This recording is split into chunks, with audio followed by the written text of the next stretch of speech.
اللہ کے رسول حضرت محمد مصطفیٰ صلی اللہ علیہ وآلہ وسلم بار بار امام حسین کو بلند کر کے دنیا کو یہ بتاتے تھے کہ یہ حسین مجھ سے ہے اور میں اس حسین سے۔ اے لوگو، اگر اس حسین پہ کوئی مشکل وقت آ جائے اور یہ تم سے مدد طلب کرے تو اس کا ساتھ دینا، کیونکہ یہ جنت کے جوانوں کا سردار ہے، میرا خون ہے، میری اولاد ہے۔ لیکن افسوس، ابھی رسول اللہ کی رحلت کو تھوڑا وقت ہی گزرا تھا کہ کربلا کے میدان میں ایک طرف 9 لاکھ کا مجمع تھا تو دوسری طرف وہ حسین جس کو اللہ کے رسول اپنے کندھوں پہ سوار کرتے تھے۔ امام حسین علیہ السلام اپنے نانا کی امت سے بار بار کہتے رہے کہ کیوں میرا رستہ روکا ہے؟ اے لوگو، پہچانو، میں تمہارے نبی کا نواسا ہوں۔ کیوں 3 دن سے میرے بچوں کو پیاسا رکھا ہے؟ کیوں میرے عزیز و اقارب کو شہید کیا ہے؟ بتاؤ، کیا میں نے رسول اللہ کی شریعت میں ترامیم کی ہے؟ کسی انسان کا حق کھایا ہے؟ کسی انسان پہ ظلم کیا ہے؟ اتنے میں فوج یزید ایک آواز میں کہنے لگی، اے حسین، ہم سب تجھے تیرے بابا علی کے بغض میں قتل کر رہے ہیں تاکہ یزید ہماری جھولیاں دولت سے بھر دے۔ امام حسین نے فرمایا، اے لوگو، آج جس اسلام کا علم تمہارے ہاتھوں میں بلند ہے، یہ علم میرے بابا علی نے بلند کیا، مت بھولنا۔ خیبر و خندق میں اگر علی نہ ہوتے تو اسلام کی فتح ناممکن تھی۔ وہ علی جس نے پوری زندگی اسلام کی تبلیغ کی، حق کو بلند کیا، رسول اللہ کی حفاظت کی، آج اس علی کو یہ اجر دے رہے ہو۔ اے لوگو، بتاؤ، اللہ کے رسول نے بار بار میرے بابا علی کا ہاتھ بلند کر کے فرمایا تھا کہ جہاں حق ہوگا وہاں علی ہوگا، جہاں علی ہوگا وہاں حق ہوگا، اور آج اس علی اور اولاد رسول کو یہ اجر دے رہے ہو۔ اتنے میں یزید کی فوج کے سپہ سالاروں نے دیکھا کہ کہیں فوج میں بغاوت نہ ہو جائے۔ اے شمر، کیا دیکھ رہے ہو؟ حملہ کرو۔ بس لاکھوں کی فوج نے جب رسول اللہ کے نواسے پہ حملہ کیا، امام حسین علیہ السلام نے اللہ کا نام لیا اور ذوالفقار کو نیام سے نکالا۔ تاریخ گواہ ہے، ایک طرف لاکھوں کا مجمع اور ایک طرف 3 دن کا بھوکا پیاسا حسین ابن علی۔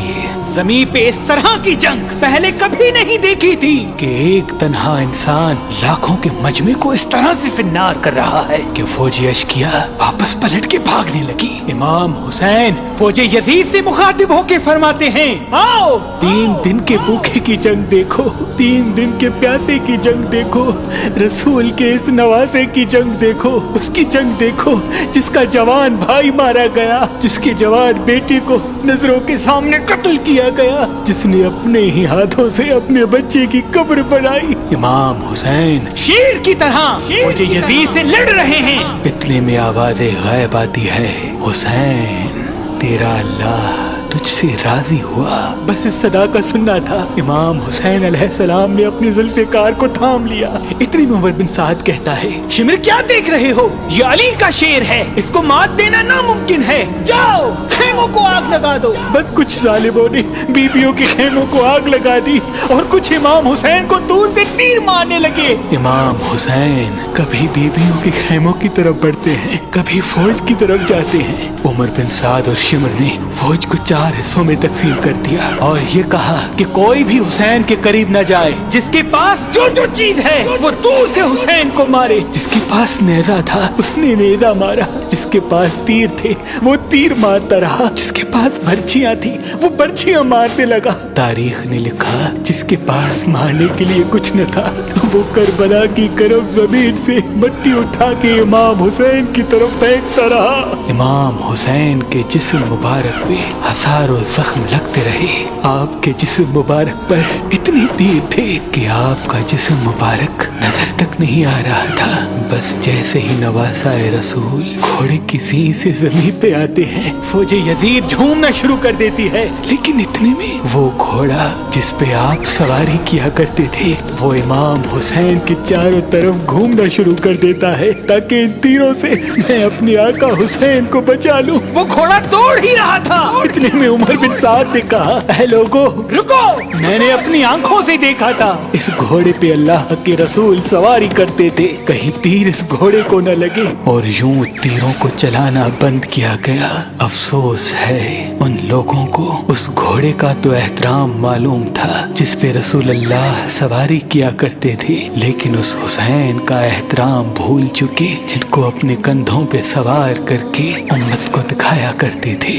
بس امام حسین علیہ السلام زمین کربلا پہ اپنا سر رکھ کے اللہ کا شکر کر رہے ہیں، اور وہاں فوج یزید کے مختلف سپاہی امام حسین کا سر کاٹنے کے لیے قریب آتے ہیں۔ جو بھی قریب آ کے امام حسین کے سر کو دیکھے تو اسے امام حسین کے چہرے میں رسول اللہ کا چہرہ نظر آئے اور وہ چیخ کے دور چلا جائے۔ اتنے میں شمر کہنے لگا یہ کام مجھ سے ہی ہونا ہے۔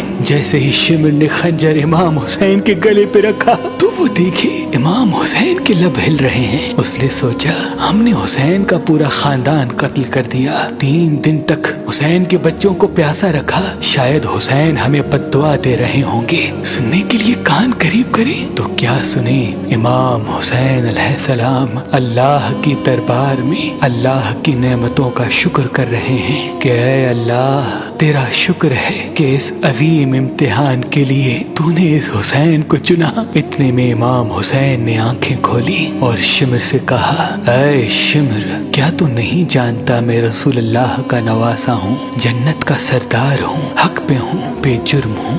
شمر نے کہا ہاں مجھے معلوم ہے۔ پھر آپ نے فرمایا تو کیوں قتل کر رہے ہو؟ شمر نے کہا تاکہ یزید میری جھولی دنیاوی دولت سے بھر دے۔ بس یہ کہتے کہتے شمر امام حسین کا گلا کاٹتا رہا اور فوج یزید مسلسل جھومتی رہی۔ امام حسین کے سر قلم ہونے کے بعد سادات کو لوٹا گیا۔ امام حسین کے سر مبارک کو نوکے سنا پہ بلند کر دیا۔ بی بی سکینہ کو تماچے مارنے لگے۔